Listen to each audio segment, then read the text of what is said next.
Hi, I'm here to tell you about Navigating Open Relationships, a course by Dr. Tammy Nelson. This one was very information heavy, and she was great at including that information on the slides. So if you're curious or feel the need to learn more, I'd really encourage you to check those out in the drive. Non-monogamy and open relationships are really important to discuss because that's increasingly becoming more popular, especially here in Seattle, but also all over the place. So let's get into it. The goal of open relationships is integrity and fully embracing the whole self. People are complicated and we have a lot of different needs, and we can't expect all of those needs to be met by one person. That's a lot of pressure. And people are getting better at recognizing that sometimes it takes more than one person to get everybody's needs satisfied. There's a lot of different types of relationships.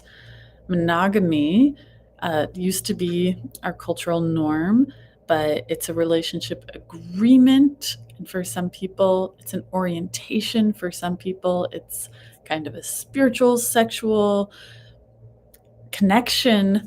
And so when people say that they and their partner are monogamous, it's important to ask what kind of monogamy. Dr. Nelson puts it as monogamy being a spectrum rather than a singular orientation. There's people who are monogamish, people who are in consensual non-monogamy, people who are in flexible monogamous arrangements. And there were two that I found especially interesting. One of them being internet monogamy, where a couple is together, but they can have online relationships with other people. And that can be chatting, it can be video calls, it can be all sorts of things.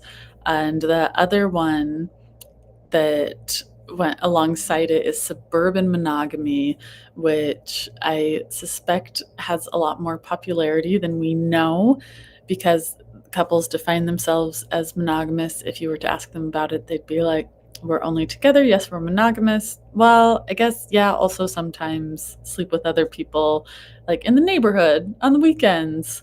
This is something that's pretty common for folks living in like military housing, where it's like, no, we're an exclusive couple. And uh, so that one happens fairly often. It's a spectrum. One of the things that's good to know about polycules, which is where there's three or more people who are in an agreed upon relationship, is that it's kind of like it's analogous to sibling relationships in some ways because there's competition for resources. There's time, attention, affection, and sex. Those come up a lot working with polycules.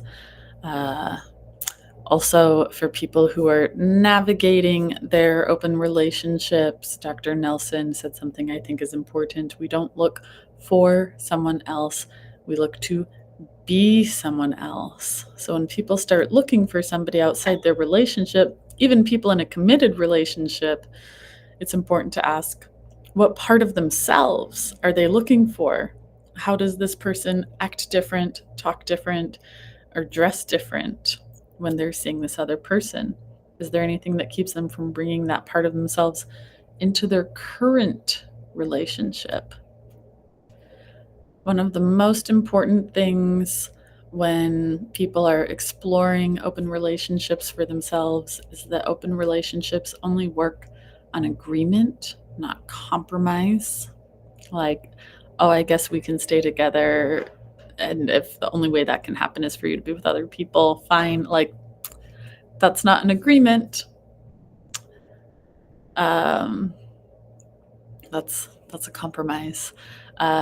Coercion, things like withholding unless you let me have, also not an agreement, or an attempt to extend an affair, which is one of the ways that some people discuss open relationships. But once again, that's not an agreed upon arrangement.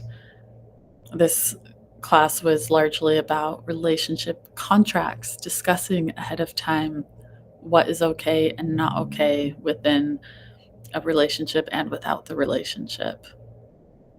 Check out those slides, and I'll talk to you next time.